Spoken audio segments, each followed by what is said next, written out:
Welcome to the AT Parenting Survival Podcast, where you get help and guidance through the chaos of parenting a child with anxiety or OCD. This show is for educational purposes and is not intended to replace the guidance of a qualified professional.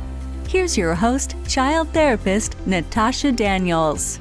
Well, hello there, and welcome to another episode of the AT Parenting Survival Podcast. I hope your week is going well. Today, I want to talk to you about a new way to help your child with OCD at home.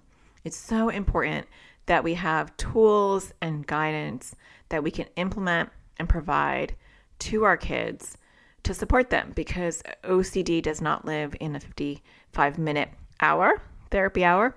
It lives in our home, and it lives in our home 24/7. And those skills need to be learned and relearned and enforced and reinforced on a daily basis. And sometimes we're like, how do we do that? I'm going to talk about all about that today.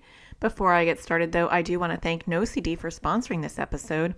NoCD offers affordable, effective, convenient therapy, and luckily they're available in the U.S. and outside of the U.S.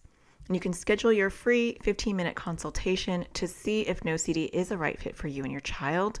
Just go to treatmyocd.com. That's treatmyocd.com. I'll also leave a link in the show notes. So let's jump into this for today. It is so important. I want to start off with why it's so important to help our kids at home. And this is kind of why I do what I do.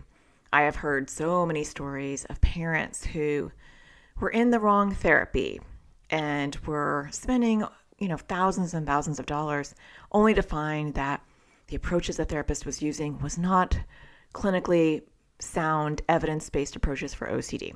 That's one of the reasons why I do what I do. Get the word out there, help parents connect the dots, get to the right professionals. But also, there are barriers to care even when you know what kind of therapist you need. And there are barriers to success even when you have that OCD therapist. And so that's really frustrating. It's frustrating to be misled by mental health professionals who say that they handle everything from ADHD, sleep issues, divorce, grief, you name it, all the way to OCD. Well, unfortunately, OCD requires extra training. And unless they invested in that extra training, or they were one of those really, really rare graduate programs that cover OCD extensively, they're not going to be able to put their shingle out and say they are an expert in OCD. And unfortunately, sometimes they treat OCD the way they would anxiety. And those approaches and modalities are very different. And you can actually make OCD worse when you're approaching it as it is anxiety. So that's the number one reason why it's really important to get those tools at home. But the other thing is, even if you have the best OCD child therapist, and if you do, you should know that you're really fortunate. And those are really hard to find, because even you can find an OCD therapist who does have the training and who's not well seasoned on how to work with kids. So there's so many layers that become an issue. But what do you do in between those sessions? So let's say you have an awesome OCD therapist. There's some magic that needs to be happening in between sessions. We are not passive participants in our child's therapeutic journey. We are involved participants. We're involved because if we're not part of the solution, we're part of the problem. So that's number one. Inevitably, we might be doing something to grow OCD without knowing it. So having the education and knowledge of what grows OCD and what doesn't, and what's your role and how you navigate this is really important. And doing those daily skills is really important. When we look at the neural pathways of the brain, I'm not going to bore you, don't worry, but let's just briefly talk about this. Any skill or habit is developed through those neural pathways. Think of it as a highway in the brain, right? And when you are learning a new skill, you're developing those neural pathways. And the more you do it, the more you learn. And sometimes they'll say just short increments every single day builds those new skills. And the same thing goes for unfortunately, like bad habits or compulsions. The more I do those compulsions, the more I'm growing those neural pathways, the stronger it gets. It doesn't discriminate between positive and negative. It's just neural pathways. Like I'm learning Japanese right now. That's quite the experience. Hopefully by the time you listen to this, which will come out next month, I'll be much better than where I am right now. I won't scare you with my Japanese, but I am doing it in short increments every single day.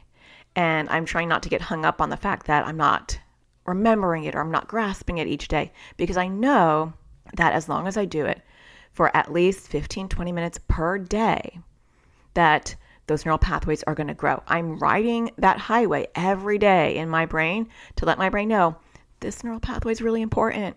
Please pay attention to this one and don't let it shrivel up because I want to really retain this.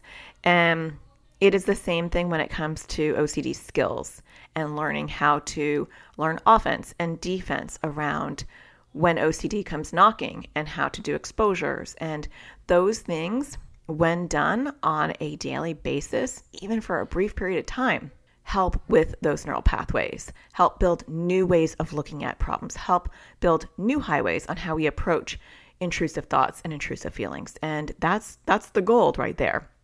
Because you can have the most amazing OCD therapist, and if it's only, the magic is only happening for 50 minutes per week, then that's going to be a problem when you're trying to have those skills be retained for long-term success. Okay, you get it, right? You know what I'm saying? We can't argue this. And in fact, it's better for me to do short increments of building my skills in Japanese every single day than doing it just once a week. Like, let's say I pick out Sunday and I'm like, I'm going to do it for 2 hours. I'm going to learn Japanese on Sundays. It's much better for me to do 10 minutes a day than 2 hours on Sunday because I want to build those neural pathways. So that makes sense, right? Same thing for our kids. So I put out a lot of resources to help you at home. I think a lot of times parents are passive participants in their child's OCD journey, and we cannot be passive. And so what is your role? And that's why I do so many resources. It's why I do this podcast to help you understand what is your role? What can you do? What's your child's role, right? What part is yours and what part is theirs and what part is yours to motivate them to do theirs, right? It's complicated sometimes. Trying to put out those resources for you. And I really do encourage parents to not be passive, even if your child isn't in therapy. Be an active participant. Learn what you're supposed to be doing, what OCD is, and how it should be approached, because that kind of helps you clue into whether your therapist is good or not. But then also supplement it. And yes, run it by your therapist and say, I'm going to supplement things with this. I would be concerned if there was a therapist who was nervous about you supplementing with things at home and wanted only things to happen in the office. They may have reasons why they want you to do certain things, and that's important. But you want to have a conversation about that. And there should be things that you could be doing in the home environment. And if it's just all or nothing, we're working on this, I can't tell you what we're working on, and I'm not going to tell you what to work on, or don't do anything, that would be a red flag for me, because the system is part of the problem. And that's not your fault. It's just innately how OCD works. The system is part of the problem. And until the system gets fixed, then the problem can't get fixed. And so we are the system as the parent, and we're not the cause of the problem, but we have to create our own therapeutic home environment. I talk a ton about that in many podcasts, and I've done free series on how to create a therapeutic home environment. But I want to offer you a new resource. You probably already know that I have, in the last year, I had a new course coming out, Crushing OCD Class for Kids and Teens. And that's a whole course that I offer for kids and teens to take. But a lot of people have constantly asked me over the last 8 years since I've been doing this more global online stuff, do you have an OCD book? Or where's your book? Can I get your book? And I never had a book in OCD. I actually have a lot of books, believe it or not. I have a book on how to parent your anxious toddler. That was my first one. I have a book on grief. I have a book on social skills. I have a book on how to be kind. I have quite a few books, actually. I have an Anxiety Sucks book, a teen survival guide for anxiety. Nothing on OCD, right? That's weird. But not anymore, people, not anymore. I am super excited to have this in the world because I know that if people can get their hand on a book that systematically walks them through how to basically be therapeutic at home and how to have a tool like a workbook that is literally an outline of exactly what I would do with your child if they were in my practice. I'm very excited because I didn't want this to be any workbook. And so I want to go through this workbook that I've created. It's called Crushing OCD for Kids, 50 Fun Activities to Overcome OCD with CBT and ERP. That's the name of it. But I wanted it to be a book that anyone could pick up, even a therapist that wasn't seasoned in OCD. And let's say they're the only therapist in Timbuktu, and there are a lot of only therapists in Timbuktus, sadly, unfortunately, they would be something more than nothing for a child with OCD because they would have clinically sound approaches that guide them through it one step at a time to help a child. Ideally, we don't want a therapist that's going to depend on a workbook, but there's also very seasoned OCD therapists who love workbooks because they can assign it, it's another interactive tool. But ultimately, besides the therapist, I wanted it for you. More than anything else, I wanted it for you. I wanted a parent who maybe just says, I don't want to have to like piecemeal a million different things together. I just want one thing that I could do with my child or my child could do by themselves. And I know from beginning to end, they're being walked through OCD treatment. Now, obviously a book is not treatment, right? But sometimes we don't get a choice, or sometimes we want to supplement the treatment that our child is having. And that's what I'm hoping the Crushing OCD workbook will do for your child. And so I start off with, and I just want to kind of give you like an overview of how I started it. Because I thought, how do I start therapy with a child? And then where am I walking them to one step at a time? And so even though it says 50 fun activities, it's actually, to me, sessions. I think of them as sessions, maybe not 50 sessions. I might have done a couple of these in one session, but they are things that I covered in each session. And they are created in an activity form so that it's much more fun and engaging. And, there's cartoons in it to make it a little bit more interactive. So it's not boring and visually not boring to look at. But the first section is just getting kids to understand OCD and its many disguises. And so many parents only want to focus on their child's one theme. They'll say to me things like, Natasha, I am taking your OCD course, but, we're dealing with harm OCD. And so I don't think this is the right course for us because we're not dealing with OCD, we're dealing with harm OCD. That really irks me, to be 100% honest with you, because there's so much in my soul that wants to scream out, you don't get it. OCD morphs and changes. OCD is an octopus with multiple tentacles. Okay, yeah, one of your tentacles happens to be harm OCD right now, but don't get stuck on the tentacle. Look at the octopus. You don't need a course in harm OCD. You don't need a course on contamination OCD. You need a course on OCD. And of course, in my course, of course, I go into those examples for sure. In all my courses, I go into examples, but that's someone who's being squirreled. And parents will come up with these names. I mean, I've heard confession OCD. My child has intrusive thought OCD. My child has, I'm trying to think of some of the other kind of silly ones that I've heard. They'll take like a symptom, like intrusive thought OCD. I mean, all OCD starts with an intrusive thought or feeling. So that makes no sense. Confessing OCD, that makes no sense either, because that's just a compulsion. A child confesses. That's a piece of a compulsion. Just be aware. And the problem with kids and parents not opening up their eyes and actually fully understanding the many disguises OCD wears is because they miss the new tentacles. So they're focusing on this one tentacle out of the 8. Not that there's literally 8, but they're not paying attention to other things that are growing. So this other huge, monstrosity of a tentacle is growing, and you're not even aware of it because you have tunnel vision. So the first step is because these are long-term skills.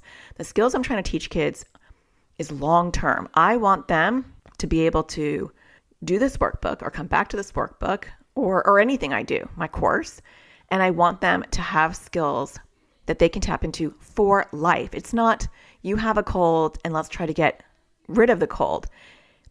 Unfortunately, OCD is historically, I don't know why I said historically, is a chronic condition. And more often than not, our kids are going to have ebbs and flows with their OCD.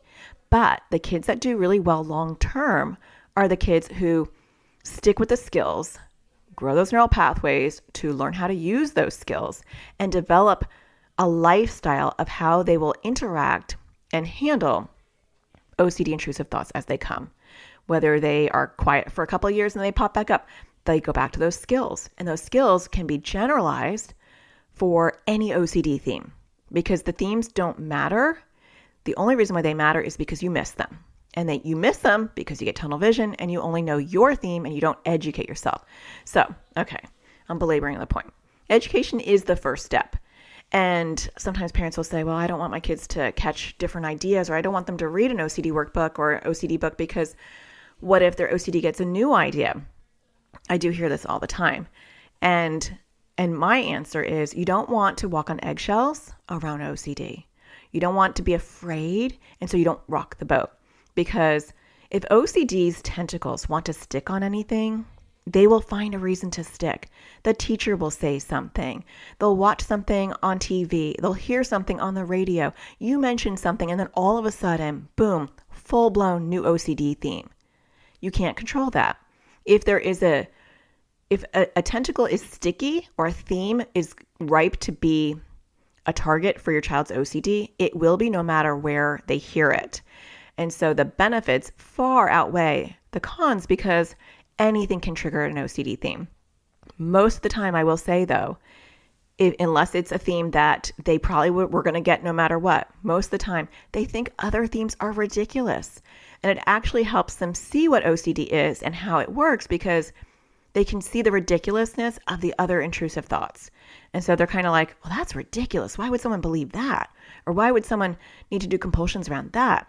And then it actually gives them a different perspective about their theme. And that is really helpful. So the next thing that I talk about in my OCD workbook is talking. What I'm trying to do is I'm trying to lay out the foundation for lifelong skills. And a lot of times parents, who are impatient or don't get this with my courses and probably now my book will be like, that's me snapping. They'll be like, get to it, Natasha. Where are the exercises? And there are actually in every section, everything I'm talking about has activities, but they'll be like, where are the skills? Like, how do we get rid of intrusive thoughts? And it's like, slow your roll. Do you want to develop long-term solutions or are you looking for a short-term fix? Because if you're looking for a short-term fix, you're not going to find it. And you're going to get frustrated because of the things you're trying without fully developing the foundation of what you need to do isn't going to be there and it's not going to stick or work. Or do you want to be patient and develop a foundation so that you're doing it right? It's like when you're building something and you mess up the bottom part, it's all going to crumble because you didn't take the time to pour the foundation and get it solid. So these are foundational things. Once a child knows the many disguises of OCD, they will never unknow that. That's there in the back of their head. Now my kids will point out to me, they will say, Mom, that I think I have a new OCD theme. And they will know it far sooner than I do because we only see the tip of the iceberg. They are carrying about 90% of the iceberg below the surface. We see 10%. That's scary, but it's true. And so a lot of times themes are stewing inside your child's head far, far before you ever see it overtly in your home. Wouldn't it be great if we teach our kids to spot it themselves? Those are independent skills. Those are really important skills, and those are skills that they're going to have for life. So that's important. And then how are we going to talk about OCD? When do you want to talk about OCD? Can we name it and personify it? Because that's actually pretty cool. And there's a whole reason why we do that, but they don't have to. But when we personify it, if they want to, some kids are not okay with that. And that's perfectly fine too. We don't have to do these things and check off boxes.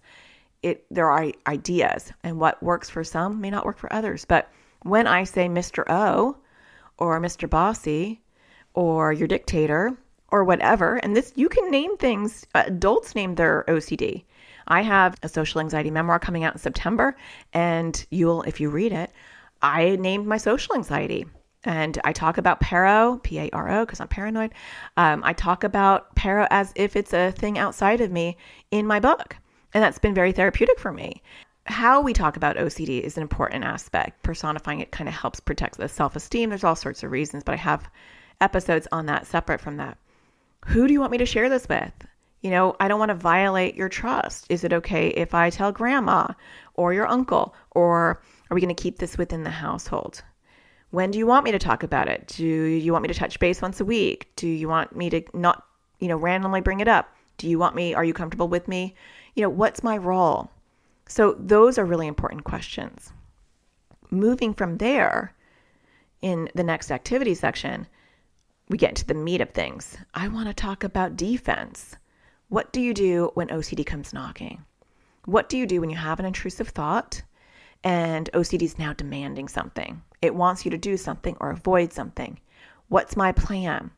And so helping kids understand, how do I respond to the itch to do a compulsion, whether it's physical, mental, or involving you, an accommodation, right? It doesn't matter. So I teach them what are compulsions. I teach them how they grow OCD. I teach them how, mental compulsions are still compulsions and what mental compulsions are, all sorts of things, so that OCD cannot hide, because now they're like, I know all your disguises and I know what compulsions look like, whether they're in my head, where I have to say something in my head or do something in my head or argue in my head, or I have to involve you. You have to say something or do something or listen to me or physically do something for me or give me that reassurance, or I have to do something for myself, or I avoid. Avoidance is a compulsion. I can't sit in this spot. I can't say this word. I can't do this. Compulsions. And so kids don't always know that. Parents don't always know that. So learning defense is learning what compulsions are and learning how you respond to them. So a whole section on that. And then I move on into a whole section on offense. What's offense? Well, offense is, I'm not just going to sit here and defend myself like a victim. Sometimes I'm going to target you back, OCD. I'm going to poke at you when you're not poking at me. And so how do I develop exposures? And for those of you that are not new to this journey, ERP, exposure response prevention, is an evidence-based approach for OCD that is the go-to. That's the one that has the most research, the most backing, the most supported among all OCD therapists is ERP. It's a cognitive behavioral approach. It's not CBT. It's a type of CBT, a type of cognitive behavioral therapy, but it's unique and it has its own approach. And a lot of people don't know it and they're not doing it right. But I'm going to teach your children how to do it. I'm going to teach you through this workbook. How do you set up exposures? What are exposures? How do they help your brain? How do they crush OCD? How do you do them? And so a lot on exposures, a lot on offense. And then we're going to move into the next section. And so I hope that you can see already that this book is very systematic. It's building on skills. It's not just a random book that is just talking about OCD and how it works in the brain and how to boss it back and, and different flavors. My hope is that it is skill building in a very intentional, systematic way, building on top of each other, one step at a time. And I bring up themes. So there's hopefully no theme that goes untouched. So there's no child that will feel like they didn't talk about my theme. Because I have referred people to lots of OCD workbooks and OCD books in general. And there's always a few kids where I think, this isn't going to even be good for them because they don't talk about moral OCD. That's one of the big ones. Or they don't talk about harm OCD. And so they're going to read this and they're going to think, I don't have OCD because they're not mentioning the thing I have. So I made sure to clearly discuss all the different flavors so that every child who has OCD is feeling seen and heard and realizes we are talking to you. So that's offense. And then there are a couple of things that I wanted to kind of supercharge before we wrapped it up. And so one of them is hooking others in, right? It's exhausting for us as parents. And wouldn't it be great if a workbook actually included that aspect of OCD that dominates our households and motivates them to maybe be a participant in pulling back those accommodations? And so how does OCD hook other people in? What are you asking other people to do or not do to high five your OCD and grow your OCD? What could they do instead? Getting a child to come up with their own proactive plan on how to reduce accommodations is gold. I don't know if I keep saying that. I feel like I've said that before. The gold part, not that other part. But it is really helpful when they're crafting their own response. Like today, my son, who's 14, actually had a therapy session, and he came out afterwards and he said, Mom, I'm saying I'm sorry a lot, and it's my moral OCD. And I'm going to work on not saying I'm sorry anymore unless I really feel like it's something I truly did that I should apologize for. I love that, right? He's learning skills independent from me, right? I'm not having to say to him, and we've had this discussion before in the past where I have had to say this. I'm not having to say, when you say you're sorry, I'm going to say, I'm sorry, your OCD is trying to get fed, right? Or like we'll have kind of a silly response that I will give him that is not scratching the itch that his OCD wants. But isn't it better when your child comes to you and says, from now on, this is what's going to happen. I understand that when I do this, I'm growing my OCD. And so from now on, I'm going to try to resist that. And if I don't resist it, I want you to say this to me. That's the goal. We may not get there right away, but that is the ultimate goal. And I wanted to include that in my workbook so that I plant some seeds or give your kids some tools. The next one is, let's not forget their self-esteem. Self-esteem takes a hit with OCD. The feeling of shame, the feeling of embarrassment, the feeling hopeless, feeling depressed, those are all elements that happen when you are dealing with OCD. And so I have a whole section that celebrates their awesomeness. How do you celebrate your wins? What are your strengths? What are you outside of OCD? Because you are more than OCD. And then the last section is, don't think that we're not going to maintain this. That's a mistake that even therapists make, even well-seasoned therapists. Like, you're done with therapy, right? Like, no talk of maintenance, no talk of how to keep these skills alive. You know, if you were training to go run a marathon and you wanted to continue being able to run a marathon, you don't just stop running the minute the first marathon is over. You're probably going to have to keep up your running routine so that you can run the next marathon. You can't like not run at all for a whole nother year. You're going to have to start over your training, right? I'm not a runner. I don't know why I use that as an example, but it's the same thing with OCD. Like, yeah, you reached your goal and your symptoms are maybe subclinical, and that's awesome. And they're not impacting your life. Now, how do we live a lifestyle to maintain that progress? And this is what it can look like. And so I kind of walk kids through how to maintain their success and have a lifestyle where they keep OCD at bay. So that is the OCD workbook in a nutshell. I hope that sounds as exciting to you as it does to me, because it was kind of a challenge, honestly, to succinctly get all the tools and skills I wanted in a fun, engaging workbook that I thought left no stone unturned. And so I tweaked it, I wrote it, I tweaked it, I wrote it, I tweaked it. And finally, I feel like it is very to the point, right? It covers everything that I would feel like needs to be covered, but in a very fun, engaging, interactive workbook. So I am excited to offer it to you, because a lot of times when parents come to me globally around the world and say, I don't know what to do, I need help, or they say some things that really scare me. They'll say stuff like, you know, my child says that they're a bad person all the time, and we keep telling him that he's a great person, but he keeps, you know, confessing all these things that he's never done, and I don't know where to start. And then I'll say, okay, well, go, you know, look at the International OCD Foundation and see if you can find a therapist, or go to NoCD at treatmyocd.com, and they'll say there's no one in my area, or we're on a wait list now. Or they'll say we saw a therapist and the therapist is talking to him about, you know, why he is a good person.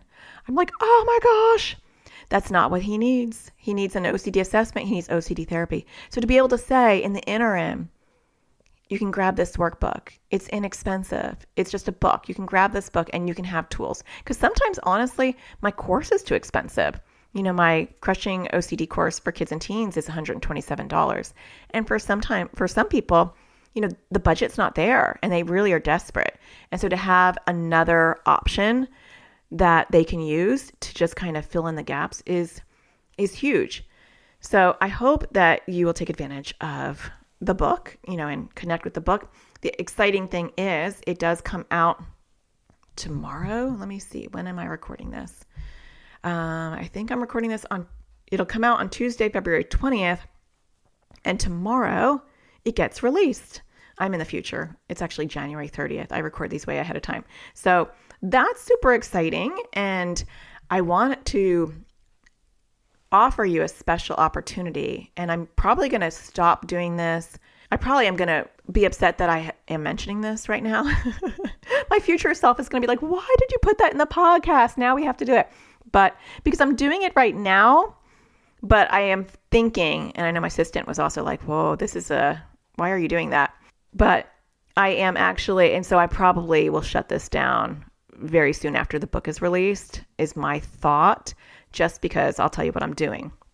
I am giving parents free access. They're going to get my course, Crushing OCD, Class for Kids and Teens, the one I've been talking about.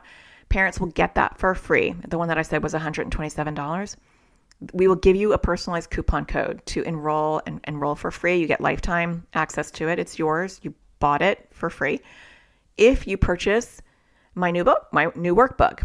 And so it kind of sounds like, well, that's bad math really for me, right? Like you're going to spend, I think the workbook currently on Amazon is like $23.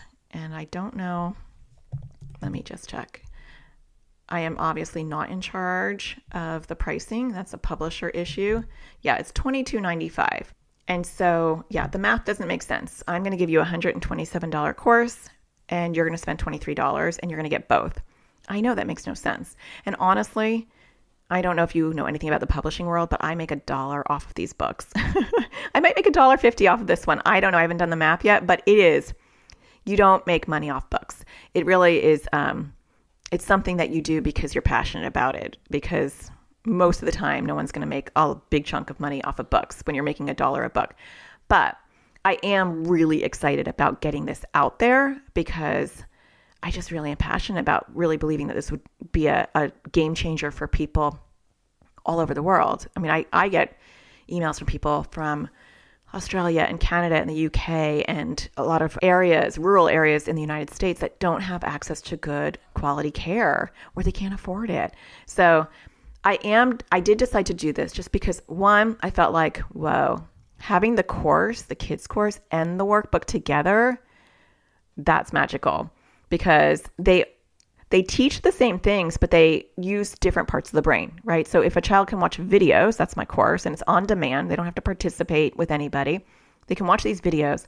And I have 12 kids that help me make the course. And so I interviewed them and they talk about how they use the skills that I'm talking about, and they talk about their struggles and they offer support to kids. And so their interviews are weaved through all of the lessons in the course. So they get that video and that visual and they hear from other peers, which is huge. And it's kids and teens in the course, because the course is really for kids of all ages. So the kids course is appropriate for kids starting at, I would say, about 7, depending on their cognitive ability, all the way up to young adult. And there are teens and there's young kids who are in that course. And it's really meant to be for all ages because I want it to be as accessible to everybody as possible. So I didn't want to make it too babyish. I didn't want to make it too old. So I've really got that sweet spot there. And the worksheets in the course are completely separate from this workbook. There's no overlap in the activities. And so they make a really good supplement because you might have a child who likes the activities in the workbook and they can do those sometimes, and then just watching a video once in a while to just get those solidified. So they work really well together. So I thought offering it together is a no-brainer because I know that those are two really powerful resources that I've created that are unique in that they supplement each other. They go over the same skills, but they'll teach it to your child in different ways. The second thing is that, the more people buy this, to be completely honest with you, the more it will be shown on Amazon. And I know that as soon as I can get some traction for this workbook, it will take off on its own. It's like a little baby. It needs a runway to fly. All books do. I'm not unique. All books, no matter who you are, need a runway to fly. And so I had this idea.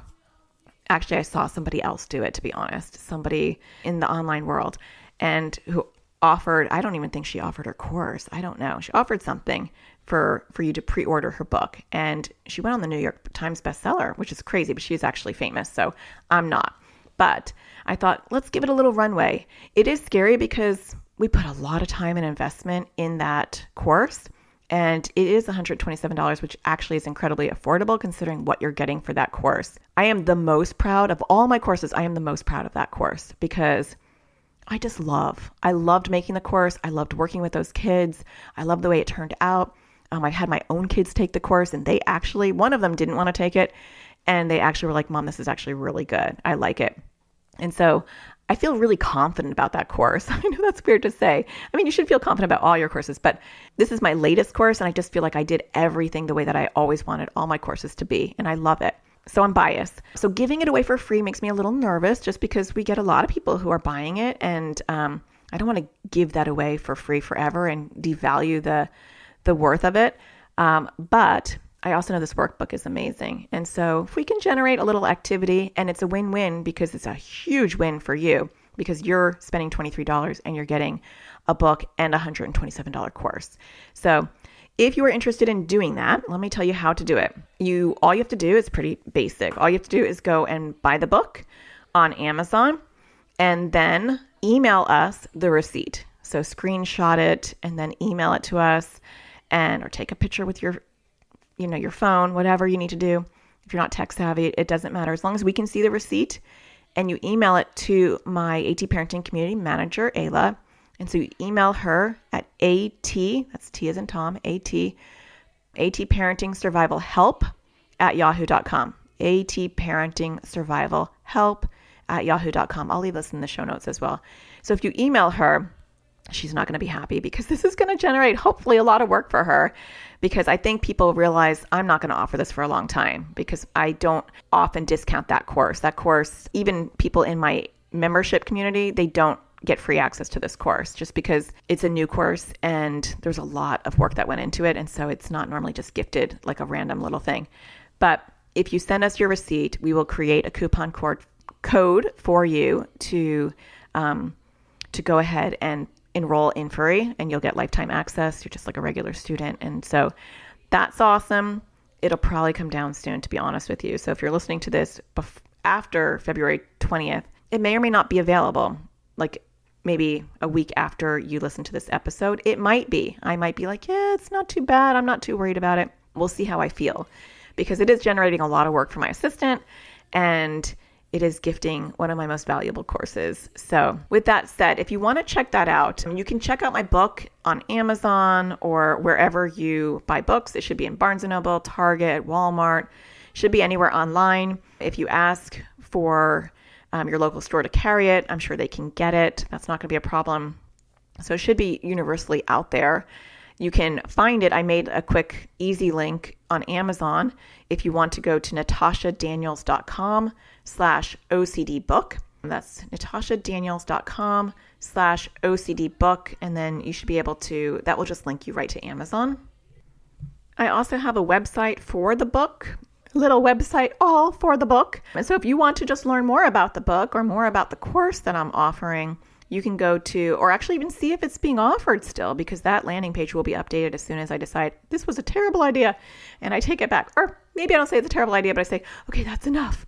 Let's stop that offer. It is definitely a temporary offer for sure. You can check out the book page at atparentingsurvival-series.com/OCD-workbook. That will take you to the books page, and you can read about the book. And then if you keep scrolling all the way down, you'll see the offer if it's still available. And then I go all into the Crushing OCD class for kids and teens. And you can watch a video on that, and you can see what people are saying about that. So I hope that you take advantage of it. Honestly, this is really just a give, because I want the book to get out there. I'm going to get $1 a book. And I want the course to get out there. The course is already out there. And I mean, a lot of people buy this course, but I want you to reap the benefits. And so it's just a great opportunity, in my opinion, in my humble opinion. So again, you can check out the book at natashadaniels.com/OCD book. That is a quick link to Amazon, or go to the book landing page. And I hope that you find that helpful. And I hope that you find the podcast helpful. I do appreciate those of you that heard me whining about not having any reviews lately, and you went and you left some. And so thank you so much. I appreciate that. I want to read one of them today, and I have zero memory. So I hope that I've already read a couple of these. That we got a whole bunch at once because I was whining about it. And then some of you came through. So I'm going to start where I feel like I left off, and hopefully I read some of these already. But I want to say thank you to Sit Cossis, or maybe I read this one already, but I'm going to read it again. And if I didn't, and I will read KJ Rob's next time. I like to read one per episode in case I don't get another one. But maybe you'll do me a solid and you'll leave a review. I would appreciate that. And also, as a complete side note that I didn't think to even mention, and then I'll get to this review, is if you do get this book, if you do purchase this book, no matter what, regardless of whether you get this course or just if you've purchased it already or you're going to purchase it, if you consume this book at all, and you like it or you don't like it, it doesn't matter. I definitely would love for you to leave a review. Reviews really help get the word out. And so leaving a review, taking that extra time on Amazon to leave a review is so kind. And you have no idea, unless you've written a book, how much people really appreciate reviews. So if you've purchased the book or you're going to purchase the book and you have an opinion, take the time to leave a review. I greatly appreciate that. And I greatly appreciate when you leave a review about my podcast. And so I want to thank Sit Cosissa. Sorry if I'm mispronouncing your name. An amazing resource. I've been listening and referring parents to your podcast for about 6 months now. I'm a fellow therapist, parent coach, and mama of a kiddo with anxiety. I cannot tell how validating it is to hear you share stories, experiences, and education in such a raw, authentic, and vulnerable manner. I was particularly impacted by her latest episode of how our kids' anxiety triggers our whole feelings. I remember my own school avoidance, begging to stay home, wanting to rescue my mom when she was depressed. All the things. Sorry that I slaughtered that. I can't read all of a sudden. I love that you found that episode impactful, because I think a lot of times we don't think about how our own triggers are impacted when our kids are having these issues, and your own school avoidance and begging to stay home and wanting to rescue your mom when she was depressed really would impact how you're showing up for your child. And all of us have history that impacts how we interact with our kids. It's just recognizing that history, right? Because the more we recognize that stuff, the more intentional we can be. So I appreciate you leaving that review. Thank you so much. And I love when a fellow therapist leaves a review, because it's just great to have another colleague out there supporting resources for parents who are raising kids with anxiety or OCD and soaking up these things to just, get that knowledge or even to get that extra support. I know even as a parent, I need that extra support sometimes, and finding my own resources to get that support is helpful. So thank you for leaving that review. And maybe if you write a review, I'll be reading yours, not next time, but the time after that, because I do have one from KJ Rob that I will be reading next time. So I hope that you find the sparkle in everything you do. I hope that you found this helpful, and I will talk to you again next time. Take care. Thank you for listening to the AT Parenting Survival Podcast. To get additional support raising a child with anxiety or OCD, visit Natasha's online school of on-demand classes at atparentingsurvivalschool.com.